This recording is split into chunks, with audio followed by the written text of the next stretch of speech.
Amém. Vamos celebrar o Senhor pelas vidas que disseram sim para Cristo. Bom, o texto que eu quero trabalhar é Mateus capítulo 5. Abra aí a sua Bíblia, acessa a sua Bíblia, Mateus 5.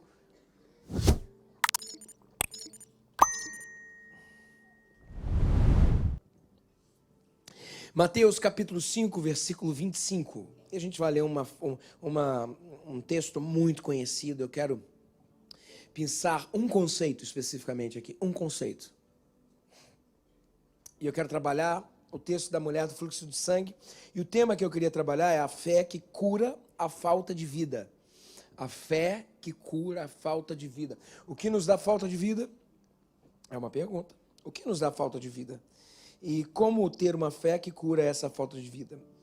Bom, a gente vai entender isso lendo esse texto e usando esse exemplo de cura de Jesus e tirar daqui alguns princípios. Versículo 25, Mateus capítulo 5, diz assim: E estava ali certa mulher que havia 12 anos vinha sofrendo de uma hemorragia.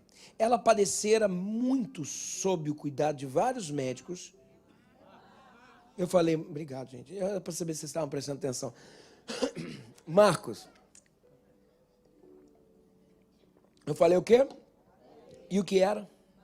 Eu falei que você lembra, né? Chaves, gente, Chaves. Marcos capítulo 5, versículo 25. E estava ali certa mulher que havia 12 anos, vinha sofrendo de uma hemorragia. Ela padecera muito sob o cuidado de vários médicos e gastara tudo o que tinha, mas, em vez de melhorar, piorava. Quando ouviu falar de Jesus, chegou-se por trás dele, no meio da multidão, e tocou em seu manto. Porque pensava, se eu tão somente tocar em seu manto, ficarei curado, ficarei curada. Imediatamente cessou sua hemorragia e ela sentiu seu corpo que estava livre do seu sofrimento. No mesmo instante, Jesus percebeu que dele havia saído poder, virou-se para a multidão e perguntou: quem tocou em meu manto? Responderam os seus discípulos: vês, a multidão aglomera ao teu redor e ainda perguntas: quem tocou em mim? Mas Jesus continuou olhando ao seu redor para ver quem tinha feito aquilo. Então a mulher, sabendo o que lhe tinha acontecido, e atenção a esse texto, a esse versículo é central. Então a mulher, sabendo o que lhe tinha acontecido, aproximou-se, olha as ações, aproximou-se, prostrou-se aos seus pés e, tremendo de medo, contou-lhe toda a verdade. 3 movimentos, né?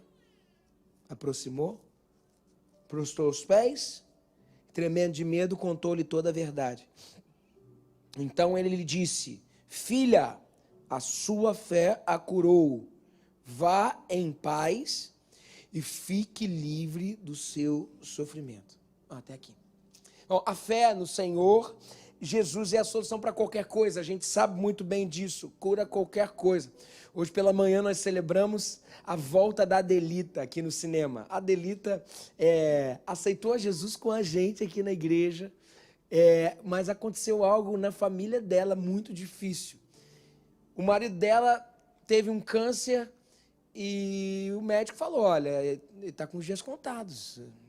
Eu e Ricardo, daqui do cinema, Ricardo nosso, fomos visitar ele e o cara era pele e osso. Eu não conhecia, pele e osso. Ele parava algumas vezes e ia ao banheiro e ficava cuspindo sangue. Eu saí de lá, o Ricardo falou para mim, eu falei para o Ricardo assim: cara, olha só um milagre. Gente, o cara não foi fazer um exame um pouco tempo depois e não tinha mais nada. Impressionante. A gente sabe disso. Quem é novo na igreja não sabe, mas nós oramos muito. A nossa igreja orou muito pelo Alexandre. Depois eu fui deixar alguma coisa na casa da Adelita um tempo depois. Cheguei lá, o Alexandre veio, eu não conhecia o Alexandre, porque eu só conheci ele magro. Ele estava gordinho, estava bonitão. E eu falei: nossa, uau. Meses depois, a Adelita foi detectada com câncer também. Não acredito nisso. A Adelita. Mesma coisa, negócio ruim, o médico falou: olha, o negócio está perigoso e tal. Nós começamos a orar e hoje, sem eu saber, Ricardo pegou o microfone e falou: tem uma notícia para dar para vocês. E a Adelita entrou aqui, curada. E a gente celebrou o nome do Senhor. Gente, a fé em Jesus, a fé no Senhor Jesus soluciona qualquer situação, cura qualquer coisa. Da mesma forma, nós sabemos que qualquer texto bíblico, além de uma história a respeito do que Deus fez, ele também é um exemplo de princípios que Deus continua fazendo ainda hoje. Qualquer história, qualquer texto bíblico, ele é exemplo, ele é tipologia de algo que Deus faz sob perspectiva de um princípio. Ele é um princípio que é destacado a partir dali. E nessa história também não é diferente. Também não é diferente. Sabe, esse texto apresenta um Deus que cura a mulher que tinha suas forças sendo drenadas. É sob essa perspectiva de interpretação que eu quero trabalhar. Um Deus que cura alguém que tem as suas forças sendo drenadas, que foi o caso dessa mulher com uma hemorragia.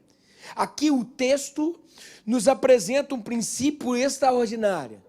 A Bíblia nos apresenta a fé que estanca antigos sangramentos.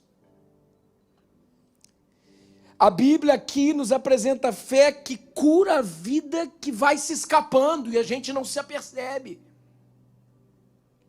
O sangue como símbolo de vida que vai saindo e a vida vai se esvaindo, que era o que acontecia com essa mulher. Diz o texto, há 12 anos sangrava. Agora vocês imaginam a dificuldade, primeiro, de ter um sangramento ininterrupto. Segundo, da cultura que ela estava imersa, que fazia que com esse sangramento ela tivesse isolada do povo, porque quem a tocasse seria imundecido, ficaria impuro. Então, isolada ela estava, além de ser doente fisicamente, emocionalmente, uma pessoa sendo isolada não vive bem.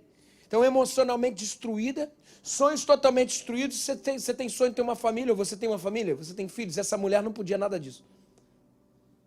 Essa mulher simplesmente estava fazendo hora extra, pronto para ir embora. Se o problema dela não desse jeito. A Bíblia falou, que inclusive acabamos de ler, que ela foi, gastou o dinheiro dela todo para voltar a ter vida. Mas a vida continuava escapando do seu corpo. Um fluxo de sangramentos passados que não se interrompiam. Uma vida que sangrava, uma vida que estava se escapando das frestas das mãos. Um dia ela cansou. Um dia ela cansou e ela não aguentava mais, sabe? Ouviu falar de Jesus. Depois que ouviu falar de Jesus, se meteu na multidão. Se meteu na multidão. Se disfarçou porque não podia estar com a multidão, se disfarçou porque o que ela tocasse, inclusive, ficaria impuro, se disfarçou porque ela receberia rechaço social, ela receberia negativa social, preconceito, se disfarçou enquanto todos estavam lá, se debatendo junto com Jesus, porque Jesus já era uma referência. Ela foi e ela tocou. Quando ela tocou no manto de Jesus, Jesus parou. Todo mundo estava tocando Jesus. Não, tocando não, esbarrando. Esbarrando. Quem me tocou? Quem me tocou?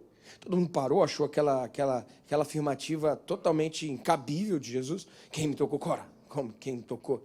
Os discípulos, que eram os mais chegados, falaram: mestre, está todo mundo aí se acotovelando, se esbarrando, tocando. Jesus falou: esbarrar é diferente de tocar.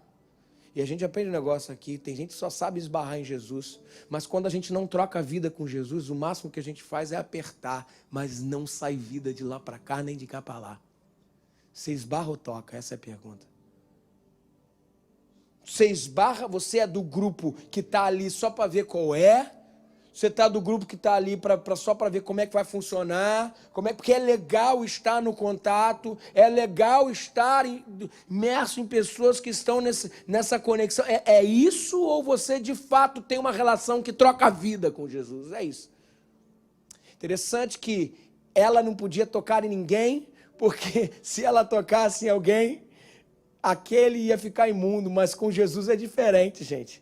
Quando a gente pensa que vai fazer de Jesus imundo, ao invés dela fazer ele imundo, é ele que purifica ela. É o contrário. Olha quantos símbolos são destacados aqui, e eu queria falar algo que é muito importante e imprescindível. É possível que hoje, aqui nesse lugar, a gente tem muita gente sangrando, sangramentos físicos, sangramentos de coração, e quando eu falo sobre sangrar, me refiro a essa drenagem de vida que se esvai o dia inteiro, e não conseguimos estancar, não conseguimos controlar. Talvez aqui hoje existam esposas que estão sangrando há anos, feridas que foram abertas, que não param de sangrar, e causadas pelos seus esposos que traem, esposos que machucam, esposos que fazem de forma arbitrária o que lhes convém, e ainda em nome de Deus, porque você tem que me obedecer, porque eu sou o cabeça. Texto fora de pretexto, contexto é pretexto para heresia. Mulheres que sangram porque sofrem traição, sofrem rechaço, sofrem palavras que machucam lá dentro. Talvez também aqui essa manhã tenham muitos maridos que sangram também da mesma forma, sangrando porque traíram, e a sua consciência os afirma, o maltrato se machucou e as feridas estão abertas. Quantos maridos talvez sejam aqui, porque inclusive disseram que são, mas não são, escondem porque escondem para viver, e um abismo chama outro abismo, e o sangue continua se esvaindo.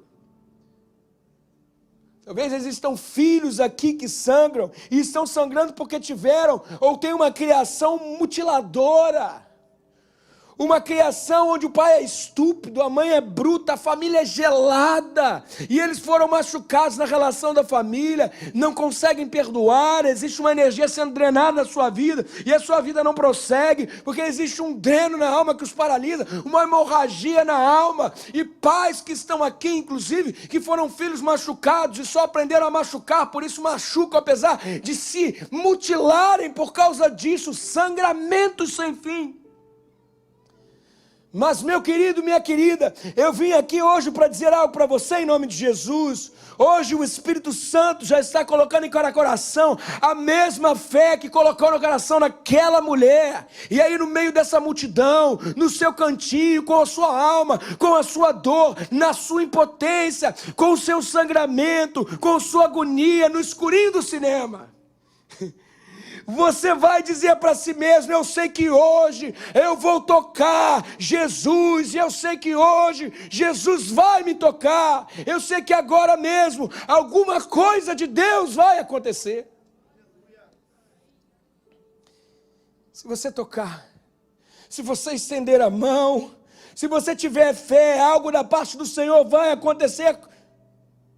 Algo da parte de Deus. Deus vai começar a colocar fogo no seu coração. Essa ferida vai ser sarada. Esse sangramento vai estancar. Essa coisa que vaza, te tirando o impulso de vida e está matando você, vai terminar hoje em nome de Jesus. Eu sei que hoje aqui existem homens e mulheres, como aquela mulher do Evangelho sem rosto, gente anônima, gente descrente, gente que passa desapercebida diante da sociedade, mas apercebidos diante do Deus vivo, todo-poderoso. Gente com drama que Deus conhece, e já sentiram no coração nascer essa chama de agora. E agora, onde você está, tome posse dessa cura. Bom, mas como ter fé? Essa é a pergunta.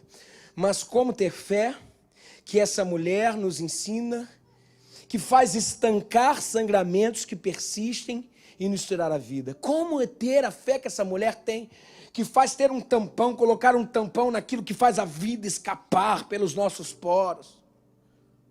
Bom, essa mulher nos responde essa pergunta, e ela vai em direção a Cristo, movida de um sentimento a respeito de Jesus, e vai com a intenção de tocá-lo, diferente da multidão que se acotovelava e esbarrava em Jesus, porque esbarrão é uma coisa, trombada é uma coisa, toque é outra coisa. Como tocar Jesus e não apenas se esbarrar pensando que sai alguma coisa só porque estamos na mesa com Cristo? Não, é diferente. Como fazer isso?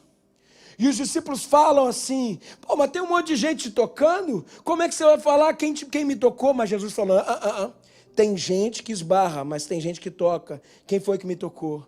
Porque de mim saiu vida, de mim saiu virtude. Diferente das pessoas que esbarram em Jesus, diz o texto no versículo 33.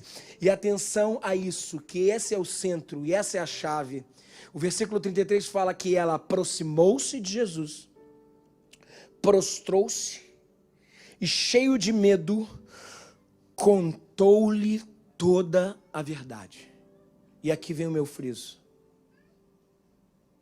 Aproximou-se, prostrou-se, e eu friso agora, cheio de medo, não cheio de medo, mas contou-lhe toda a verdade. Preste atenção a isso que vou falar. Coragem não é a ausência de medo. Coragem é a ação apesar do medo. Coragem é a ação apesar do medo. E a mulher vai a Jesus e se despe para Jesus, e ela conta toda a verdade, e ao se despir para Jesus, ela se despe para si mesma. Porque fala, e quando fala, escuta. Porque ela narra a história para Jesus, enquanto narra a história para si. E ao explicar para Jesus, ela explica para si. Ao confessar a Jesus a verdade, ela está admitindo para si mesma a verdade. Ou seja, a primeira coisa que aprendemos é que para estancar sangramentos que nos tiram a vida, nós temos que trabalhar com a verdade. Eu traí, mas também essa sua mãe também me deu motivo. Eu traí, mas também ele não me tratava com valor. Eu bebo, mas só socialmente, não sou um adicto, não sou um dependente. Eu sou grosso, mas também a minha história me fez assim. Eu sou um grossinho de Jesus. Vai. A minha empresa faliu, mas também o Bolsonaro, o Collor. Collor é pros velhos, né? Mas a minha empresa está mal, mas também o Lula. Ei. Deixa eu te fazer uma pergunta. Enquanto a gente tiver mais, a gente não tem cura. O que te cabe nesse processo? Enquanto nossa narrativa te der um mais, você até pode ter um encontro com Jesus, mas vai ser só multidão, só vai ter esbarrão, só vai ter cotovelada, esbarra, mas não toca, encosta, mas não sai virtude, pensa que é filho, mas é um estranho, está à mesa, mas não desfruta da amizade. Há muitas pessoas esbarrando em Jesus, mas não se permitindo tocá-lo. O encontro transformador que estanca sangramentos vem de se despir, vem sem um mais na narrativa. Há mais, a fé que cura os sangramentos que nos fazem perder vida. É a fé que vê na verdade, que vem se despir. O único antídoto contra sangramentos que nos tiram a vida.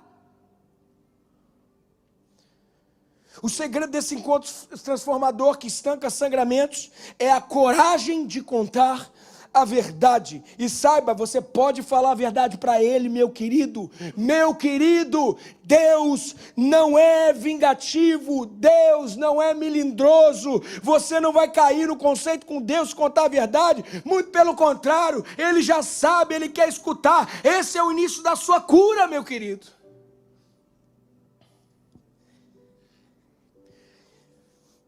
Aí eu fico me perguntando, e observei encontros transformadores como encontros dessa mulher. E aonde a gente encontra na Bíblia outros encontros transformadores na Bíblia, em que a verdade sempre está no meio e a porta de entrada para uma cura. É a porta de entrada para estancar sangramentos, porque antes de curar o sangramento tem que parar, gente. A sangria tem que parar, não tem como. E eu me lembrei de um exemplo. O exemplo de Saulo é um exemplo disso. Quem era Saulo? Saulo era um perseguidor da igreja, um judeu zeloso, que tinha suas convicções, que entendia que a lei era a salvação para a humanidade. E tinha ódio no coração contra os cristãos, não só contra os cristãos, mas contra Jesus. E perseguia a igreja, era um assassino. A caminho ele estava de Damasco. Ele ia para Damasco para sacrificar cristãos, para perseguir cristãos e para matá-los. E no caminho de Damasco, Jesus aparece para ele, Saulo fica cego. E atenção a esse diálogo.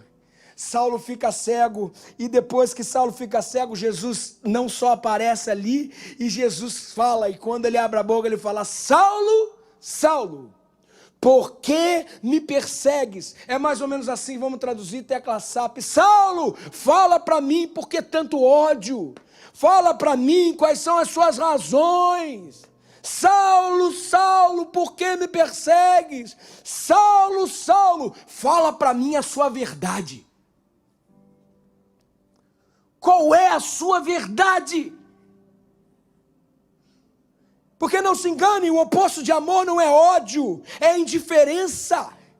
Quem odeia tanto assim é porque tem alguma coisa dentro de si, Saulo. Saulo, Saulo, fala para mim o que está gritando no seu peito.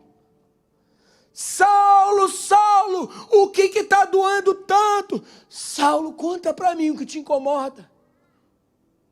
Conta para mim. E Paulo provavelmente falaria para ele: eu sou judeu, eu sou espiador da lei, e não dá para acreditar no Messias da graça, contradiz tudo que eu pensei, tudo que eu estudei, tudo que eu me preparei para ser. Esse Messias está me contradizendo, não dá para jogar fora a minha tradição, não dá para jogar fora a minha família. E talvez Jesus dissesse para ele: fala mais, Saulo, eu estou gostando, fala mais, fala a sua verdade, Saulo. Meu querido, sabe de um negócio? Deus ama muito quem tem ódio dele. Sabe por quê? Porque Deus ama quem reage a ele, seja de qual forma for, mas reage. Reage. Apatia não dá. Falta de verdade não estanca sangramentos. Falta de verdade faz com que a vida se vá. Fala a sua verdade, Saulo. Fala toda a verdade. Jesus é assim. Ele quer ouvir a nossa verdade. É o início da cura, a nossa verdade. Nessas horas, o que nos falta é nos aproximarmos de Jesus, nos prostrarmos aos seus pés e contarmos para Ele toda a verdade. Mas a gente tem medo de contar para Ele toda a verdade, sabe por quê? Porque a gente tem que contar para a gente a verdade enquanto conta para Ele. Isso aqui é algo transformador. Porque pensa comigo, será que Jesus precisava escutar a verdade que ele já sabia? Então por que Jesus pede para a gente contar a verdade para curar? Sabe por quê? Porque enquanto contamos para ele, estamos fazendo quem nós somos para nós. E não existe cura sem consciência de quem nós somos e de que estamos doentes. Quantos de nós estamos doentes, apodrecendo e assim, reinando, meu irmão, postando no Facebook assim, tá pago. Mas por dentro é sepulcro caiado, aí esse câncer está te consumindo. Por que Jesus fala para a gente assim: ei, fale a sua verdade? Porque sem consciência de quem nós somos, de verdade, chamando a verdade pela verdade, não tentando maquiar, meu querido, não existe cura, não existe cura. Eu fico impressionado com essa mulherada, meu irmão, é impressionante. Tem mulher que tu fala assim: nossa, bacana, bacana, bacana. Aí tu olha assim, tu não reconhece. Tu olha bacana no Instagram, quando tu olha e fala: caramba, meu irmão, a maquiagem melhoraram bastante, né, cara? Que tecnologia a maquiagem tem. É impressionante. Cara, é impressionante. De vez em quando você não vê no Instagram, não. De vez em quando mostra uma mulher assim linda, ela vai tirando a maquiagem. No final tu fala: meu Deus. Meu Deus do céu. Gente, olha só. A tecnologia da alma humana tem melhorado cada vez mais. Se a gente quer comprar a melhor maquiagem da MAC, a gente consegue disfarçar. Sabe para quem só a gente não disfarça? Para a gente. E a gente vai morrendo.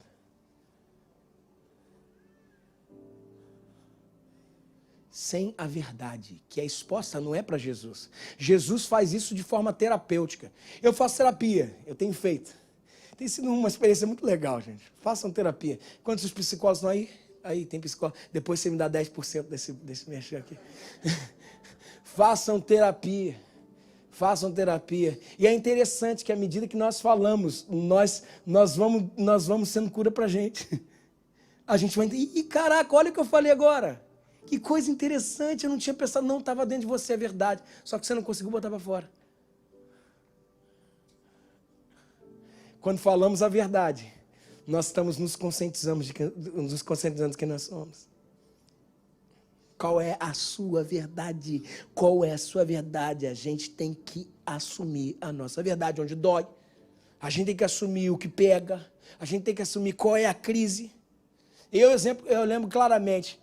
Nós falamos no primeiro exemplo, que é de Saulo, mas eu lembro que talvez esse seja o exemplo mais icônico do falar a verdade, da cura pela verdade, que é o exemplo de Jacó. Gente, Jacó é demais. Jacó é demais. Vocês lembram da história? Jacó foi irmão gêmeo, né? Irmão gêmeo de Esaú. E Jacó e Esaú era tipo assim, era treta, meu irmão. Era treta. Treta de verdade, não era qualquer treta, não. Jacó, 7-1, enganador, filhinho de mamãe, a gente sabe disso. Preferido de Rebeca.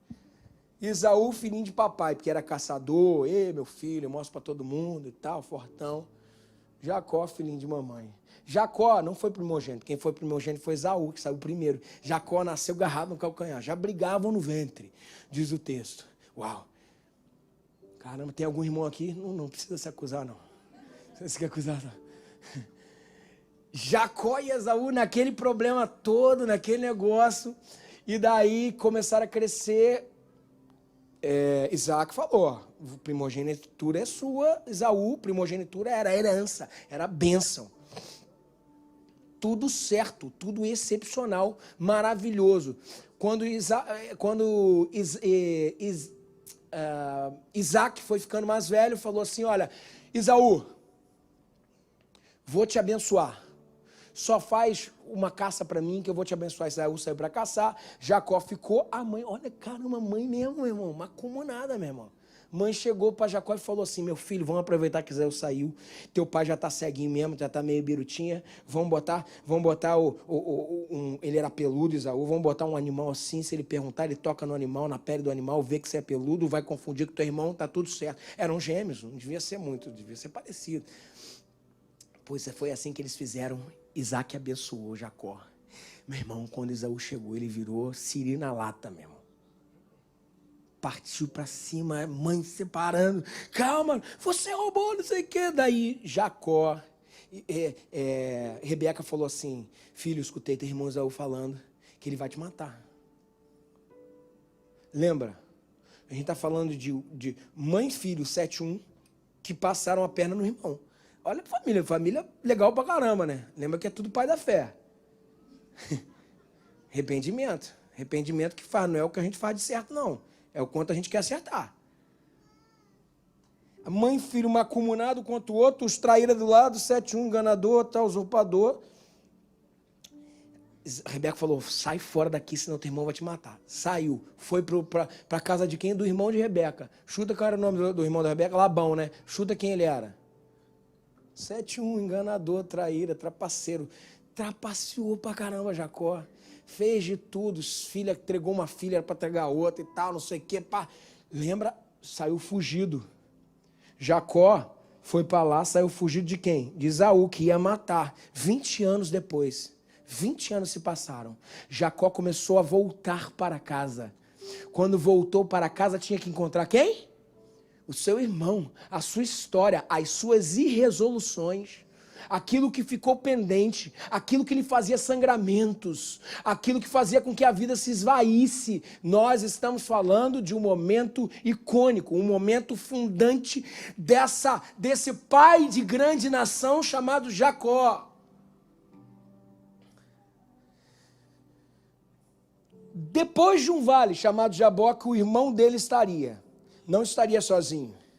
O irmão dele estava com 300 homens, que os servos de Jacó falaram, o negócio não tá bom não, parece que Esaú, meu irmão, não tá sozinho, tá com 300.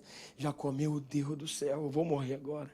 Senhor, o que eu vou fazer? Senhor, por favor, me ajuda. Prestem atenção. Olha a irresolução e o porquê que Jacó estava indo em direção a Deus. Deus, por favor, muda o coração do meu irmão. Tal. Fez passar a família, fez passar as suas posses, fez passar os seus servos e ficou sozinho com Deus nesse vale. O nome desse vale, Vale de Jaboque. Jacó fica sozinho. Esse é um lugar de luta. Sozinho, a hora da verdade. A hora de cara a cara mudar a história para encontrar com as suas irresoluções na história. A hora da verdade, a gente tem que ficar sozinho mesmo. E diz, você não vai embora sem me abençoar. Eles começaram a lutar. Pum! Comece a luta do homem com Deus, isso é muito simbólico. De um lado, Yahvé, o Deus Todo-Poderoso, senhoras e senhores, ladies and gentlemen, boys and girls, it's time. Do lado esquerdo, cá estamos, Deus, o Todo-Poderoso, aquele que nunca perdeu uma luta. É engraçado que nessa luta de Jacó com Deus não tem vencedor. Deus não estava ali para vencer. Ele estava ali para curar. Ele estava ali para tratar. Do outro lado, quem nós temos? Esse aqui é o picareta, Jacó. O pilantra. Mas o Jacó está assim, ó. Que isso? Quem me enrolou foi meu sogro. Tu não viu como Deus me abençoou? Estou voltando cheio de posse. Pô, negócio do meu irmão, eu vou resolver. Mas também, pô, Esaú sempre foi turrão. Esaú sempre foi o queridinho do meu pai. E ó, o mais. Vai começar a luta, pá, começa a luta. E quando começa a luta, diz que eles começam e tudo mais. Mas prestem atenção em algo. Essa luta tem algo muito legal. Porque Deus vai com as suas armas. Sabe qual é a arma de Deus? Já sei, é um 500 graus de fogo puro, fogo e poder, Hadouken, com a glória. Não tem nada a ver com isso. Deus chega para brigar com Jacó e ele traz um negócio na mão que ele fica assim, ó, para Jacó. Jacó vem para um lado, ele vem para o outro. Ele fica, você sabe o que ele fica na mão? Um espelho.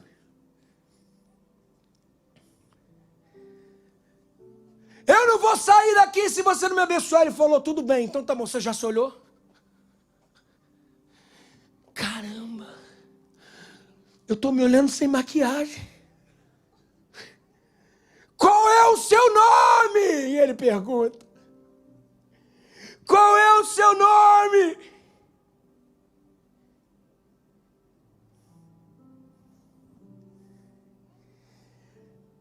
E Jacó está perguntando claramente para ele assim, Deus, por favor, antes de responder meu nome, você não entendeu o que eu vim fazer aqui? Eu vim pedir para que você mude o coração do meu irmão, muda ele. E Deus diria para Jacó, você quer que eu coloque um band-aid na situação, Jacó? É isso mesmo que você quer?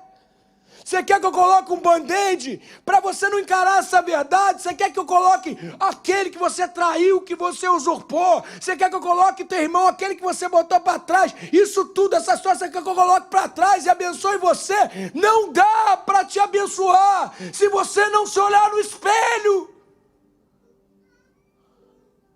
Não dá.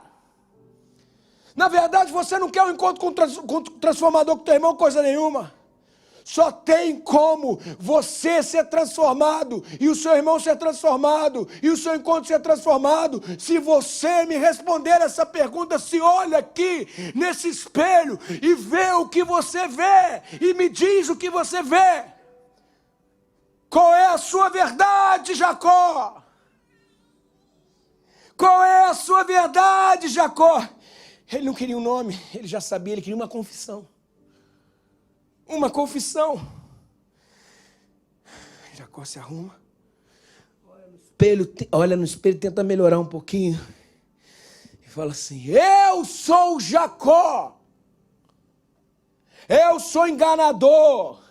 Eu sou usurpador, eu sou pilantra, picareta, eu sou um bandido, eu sou Jacó. E Deus fala, muito bem, Jacó, a verdade veio à tona. Porque você entendeu que você é um corrupto, um ladrão, um picareta, agora o teu nome vai mudar, você vai ser Israel, você será príncipe entre as nações.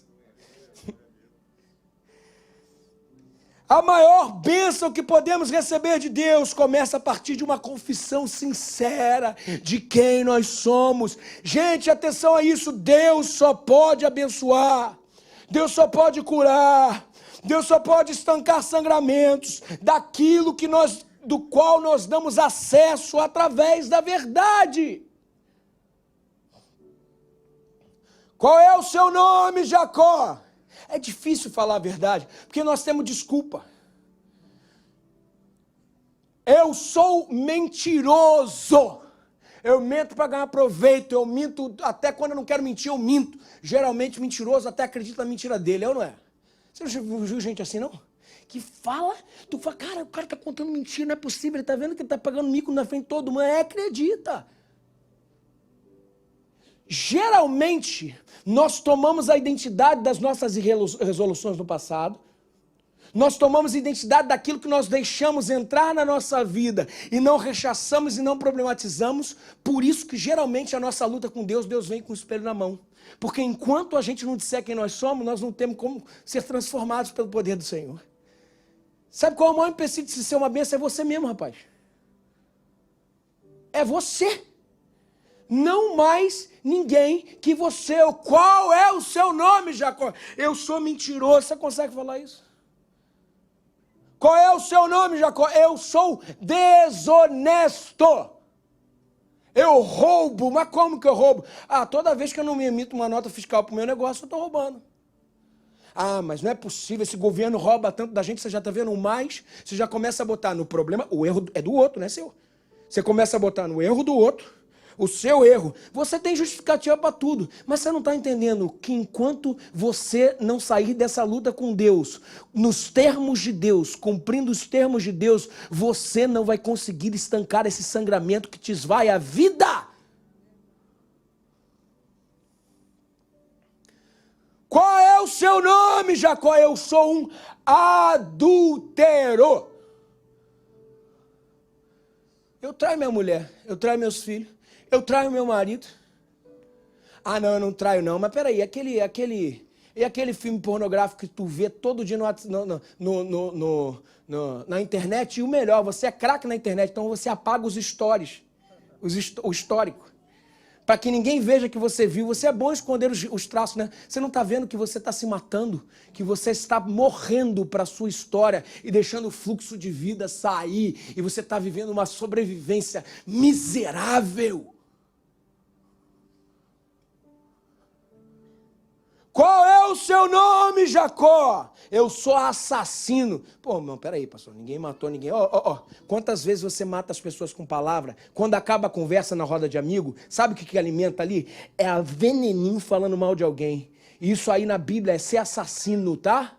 É veneninho. Você fala e é engraçado. Quando tu fala uma coisa boa, vai para 1 e 2. Agora, fala uma coisa ruim para ver se o negócio não fica bom e todo mundo sabe. Você é assassino. É o que você é. Qual é o seu nome, Jacó? E Jacó fala, eu sou Jacó. Tem que ter peito, não tem? Tem que ter coragem, não tem? Eu sou Jacó. E daí ele fala assim, era isso que eu queria escutar de você, meu querido. Mas por que você me ama tanto, Deus? Você vai perguntar, mas por que você me ama tanto, Deus? E Deus vai responder, porque eu sei que por trás dessa capa de Jacó tem um Israel que eu amo muito.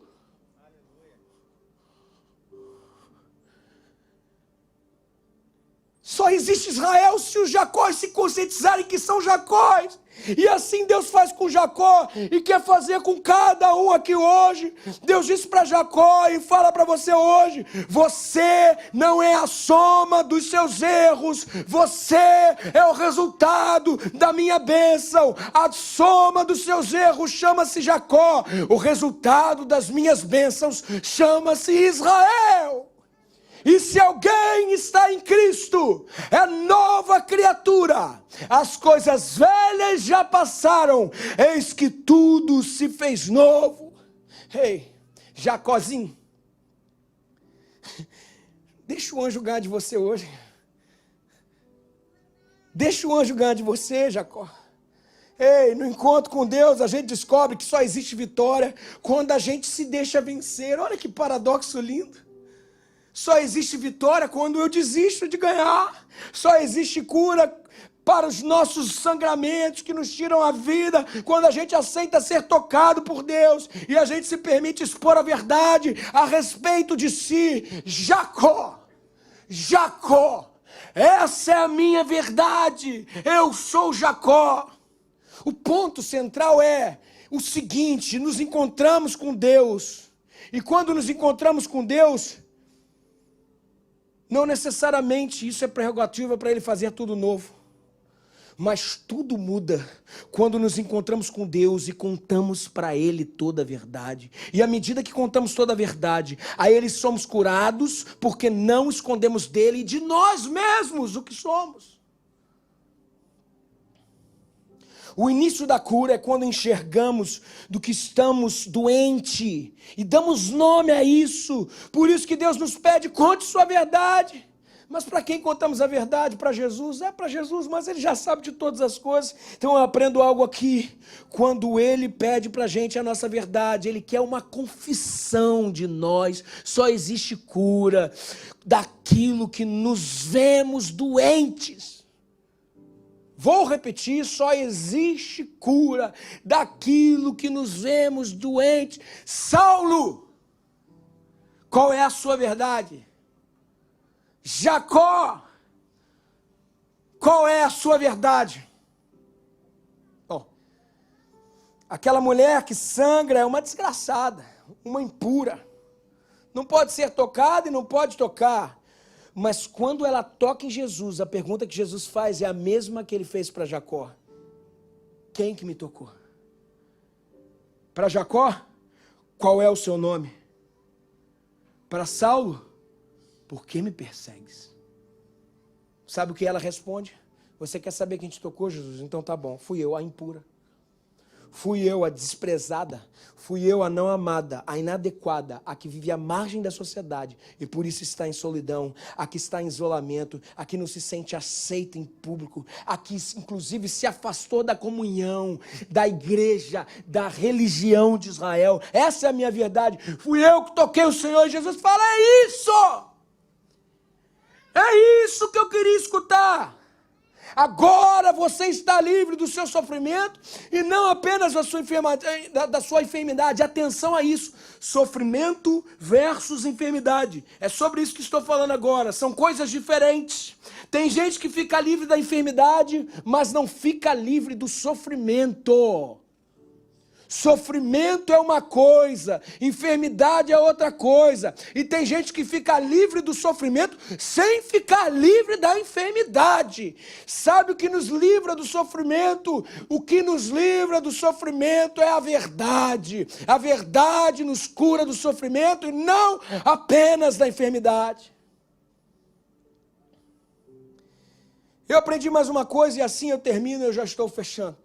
Eu aprendi mais uma coisa com essa mulher que disse a verdade. Eu aprendi que a verdade, de vez em quando, é tão agressiva, é tão cruel, é tão pesada, que a gente tenta calar essa verdade, sufocando essa verdade. Quando sufocamos, nos matamos por consequência, porque aquilo que não é tratado nos mata. Tentamos colocar um pano quente, a verdade às vezes dói, essa é a verdade. Então, número 2, a gente só tem coragem para encarar a verdade quando Jesus está junto da gente e aos pés de Jesus.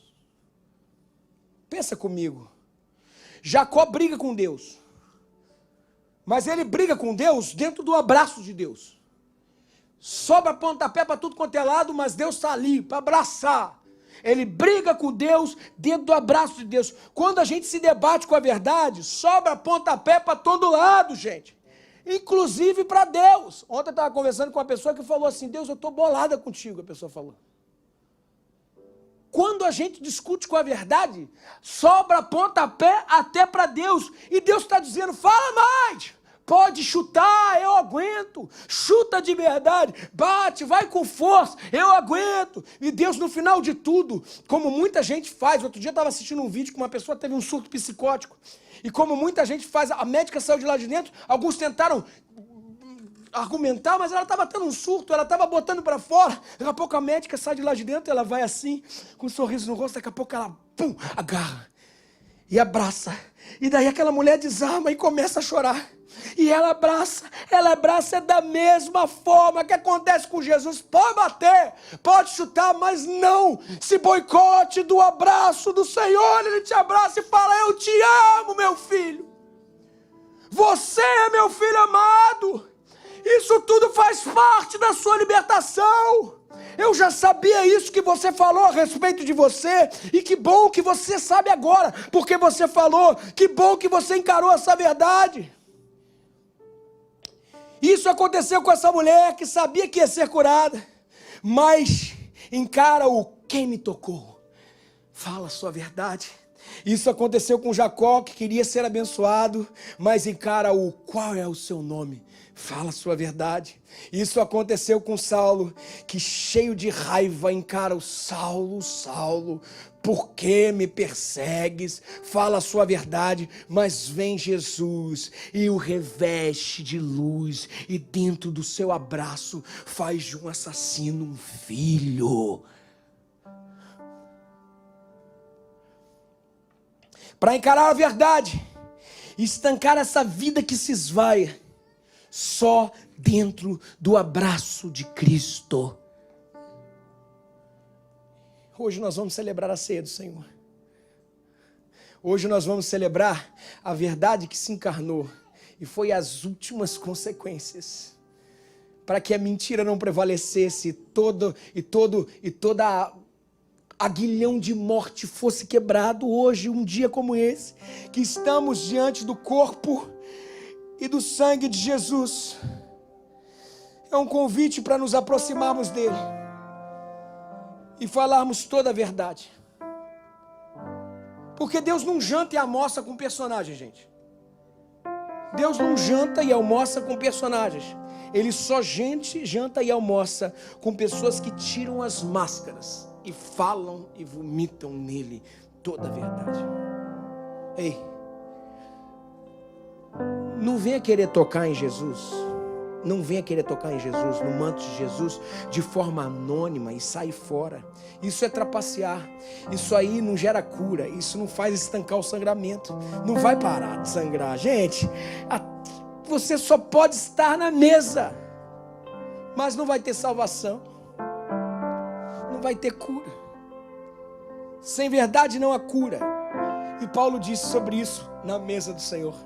Falando sobre o momento de ceia do Senhor, ele fala: quando vocês forem comer esse corpo e beber o cálice, quando vocês forem beber o cálice e comer o pão, examine antes, pois, o homem a si mesmo.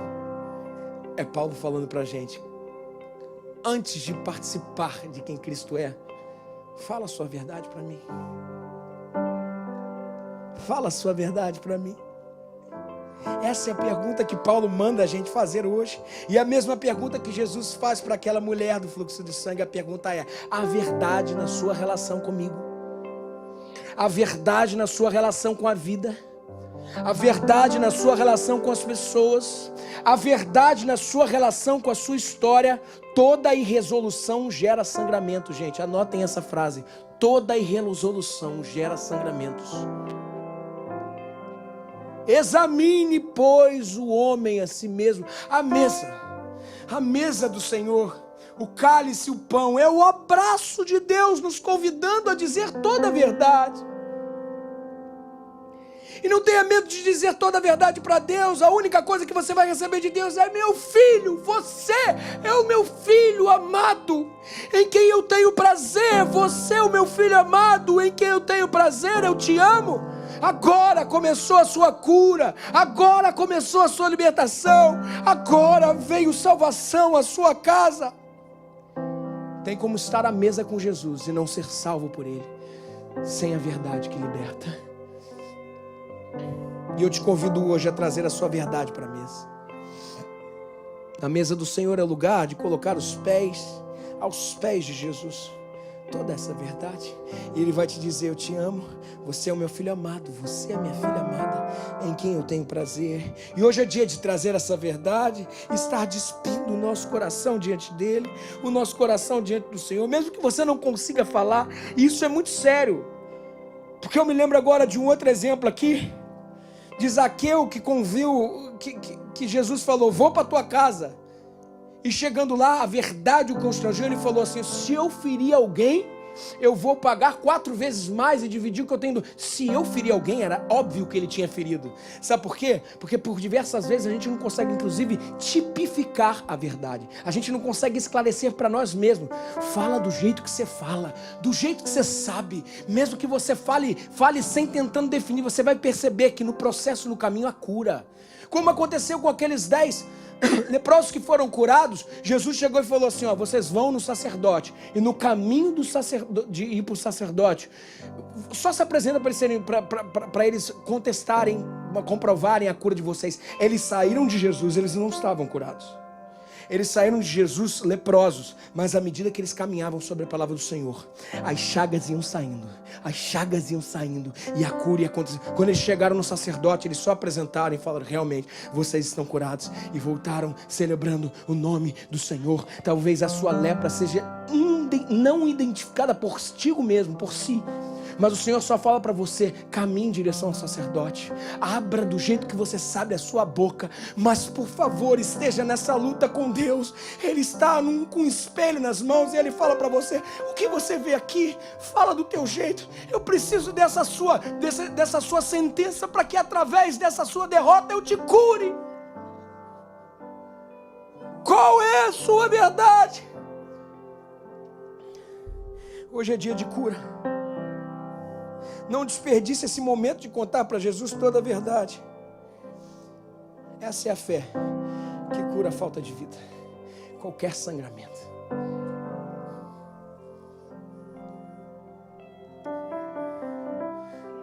O começo da cura é contar para Jesus. O começo da cura é levar a Ele, o único que pode te curar. Está na hora de botar para fora, gente. De vomitar do jeito que dá.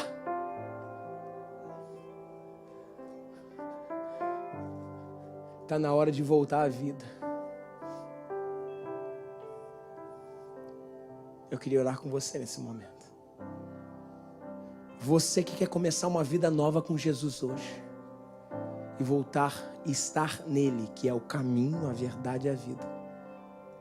Você quer entregar sua vida a Jesus hoje, começar uma vida nova com Ele?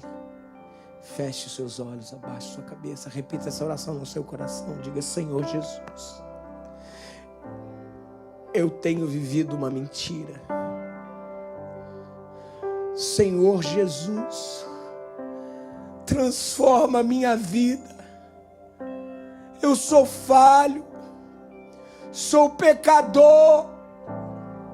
Muda a minha história. Me liberta, me transforma, entra no meu coração, faz morada. Eu te agradeço, no nome de Jesus, amém. Continua do seu olho fechado, cabeça baixada. Você fez essa oração comigo, levanta sua mão lá no alto, bem no alto, bem no alto. Deus te abençoe, Deus te abençoe, Deus te abençoe, Deus te abençoe, Deus te abençoe, eu estou vendo você. Deus te abençoe, eu estou vendo você. Deus te abençoe, minha querida, eu estou vendo você. Deus te abençoe, eu estou vendo você. Mas alguém aqui hoje dizendo sempre: Senhor, Deus te abençoe, meu querido, eu estou vendo você. Deus te abençoe. Mas alguém aqui hoje diz sempre: Senhor, Eis aqui o momento aceitável, eis aqui a hora de dizer sim. Deus te abençoe, querida, eu estou vendo você. Talvez o seu caso é que você já esteve nos caminhos do Senhor, mas hoje o Senhor te chama para voltar. Você quer voltar para a verdade, dizer sim para o Senhor, levante sua mão onde você estiver. Deus te abençoe, eu estou vendo você. Mais alguém aqui, dizendo sim para o Senhor hoje, essa manhã.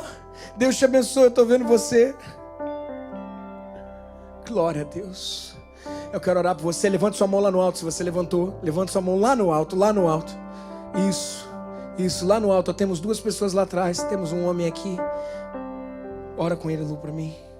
Temos uma pessoa lá atrás também. Uma pessoa vai chegar aí, aonde você está, para a gente orar de forma individual. Se você não tem alguém do seu lado, fica com a sua mão levantada. Fica. Para alguém chegar aí. Aleluia. Vamos todos ficar de pé nesse momento, todos de pé. Vamos estender a mão de forma profética para alguém, mesmo que a gente não tenha visto. E a gente vai abençoar esse povo. Senhor Jesus, esse povo disse sim para o Senhor hoje.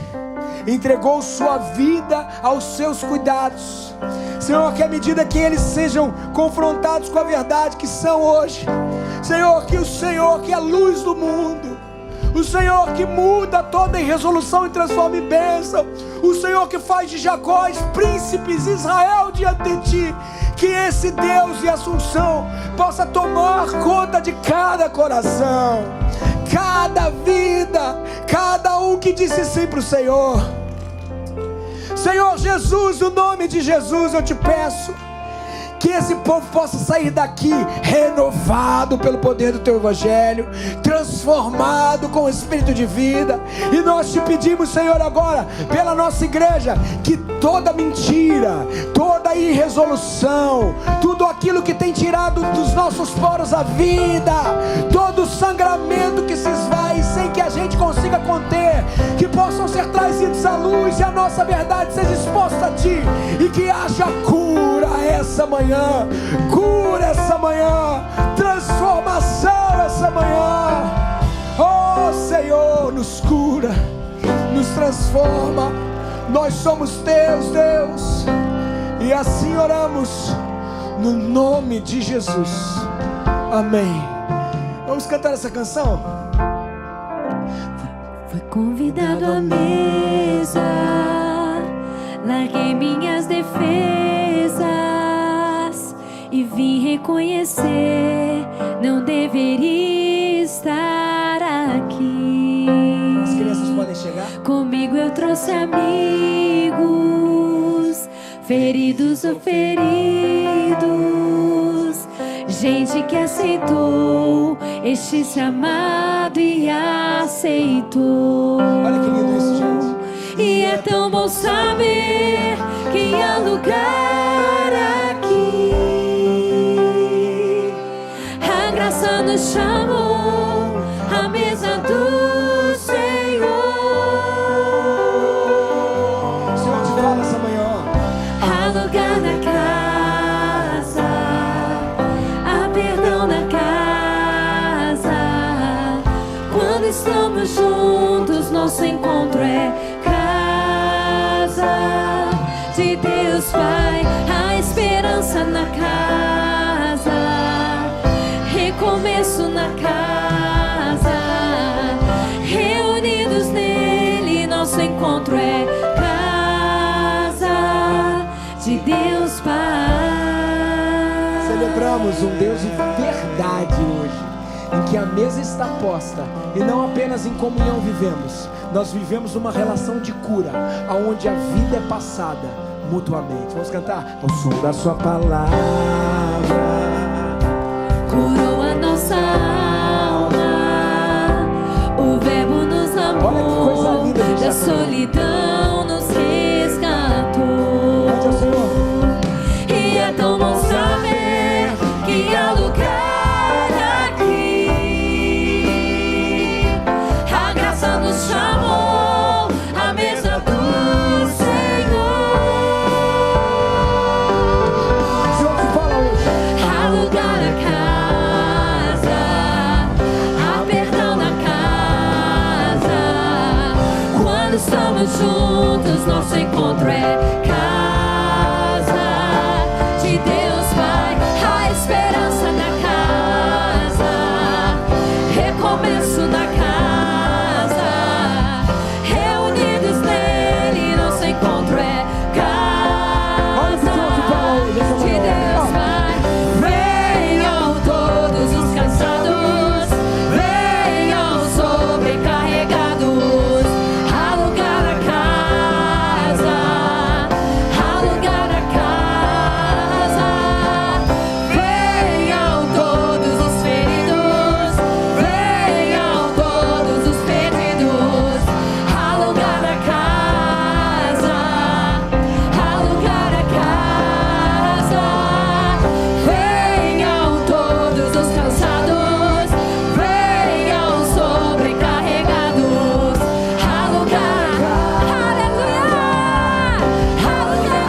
a mesa e a ceia do Senhor.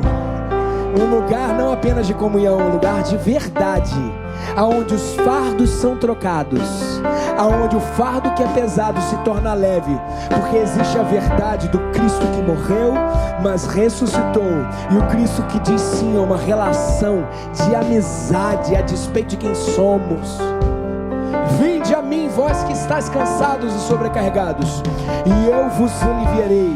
Tome sobre si o meu jugo, sou o vosso Deus, pois sou manso e humilde de coração, e encontrareis paz no meu viver.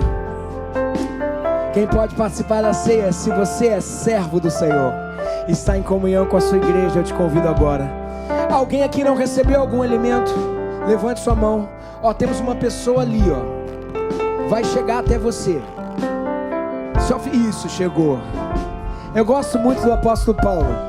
Esse que inclusive era opositor da mesa, esse que era opositor do evangelho de Jesus. Um dia, como a gente falou hoje, teve um encontro com o Senhor, e esse encontro mudou ele tanto que de perseguidor ele passou a perseguido. É isso que o evangelho faz com a gente, porque caminhar com Jesus, do jeito de Jesus, no caminho de Jesus, faz com que o final nosso seja a cruz. Mas como é gostoso irmos às últimas consequências por aquele que nos amou e foi às últimas consequências. E é isso que o apóstolo Paulo nos fala. Ele fala assim: pois recebi do Senhor o que também entreguei a vocês, que o Senhor Jesus, na noite que foi traído, tomou o pão e, tendo dado graças, partiu e disse: esse é o meu corpo que é dado em favor de vocês, façam isso em memória de mim. Nós hoje celebramos não apenas um pãozinho que a gente vai comer, nós celebramos o amor encarnado, que foi as últimas consequências para que tivéssemos vida e vida em abundância. Eu não sei para quem fala essa palavra aqui hoje, mas falo, se você pensa que não existe vida ainda para você, Jesus Cristo é o pão vivo que desceu do céu, Ele é o caminho, a verdade e a vida. É só o começo. Em obediência à ordem do Senhor, e em obediência à vitória da vida contra a morte, comamos o pão. Há lugar na casa, há perdão na casa. Quando estamos juntos, nosso encontro é casa de Deus Pai. A esperança na casa, recomeço na casa, reunidos nele, nosso encontro é casa de Deus Pai. Que gostoso é ser igreja, gente. Que gostoso é estarmos em torno do sangue de Jesus, em torno daquele que foi as últimas consequências, mas em torno da vitória sobre a morte. E da mesma forma, depois de comer o pão, ele tomou o cálice e disse: esse cálice é a nova aliança do meu sangue. Façam isso sempre que beberem em memória de mim, porque sempre que comerem deste pão e beberem deste cálice, anunciarão a morte do Senhor até que venham. Mas o apóstolo Paulo nos fala: onde está a morte, a sua vitória? Onde está a morte, o seu poder de agir? O aguilhão do pecado é a morte, mas graças a Deus que nos dá a vitória através do nosso Senhor Jesus Cristo. Portanto, meus amados irmãos, sede firmes e constantes, sempre abundantes na obra do Senhor, sabendo que o vosso trabalho não é vão no Senhor. Fale para o seu irmão: ser firme e constante, ser firme e constante, sempre abundantes na obra do Senhor. O nosso trabalho não é vão no Senhor, não é vão no Senhor, em obediência à ordem do Senhor. Bebamos o cálice, Ele vai voltar.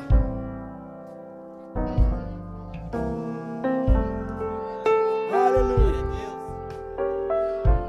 Senhor Jesus, nós somos teus, nós somos teus,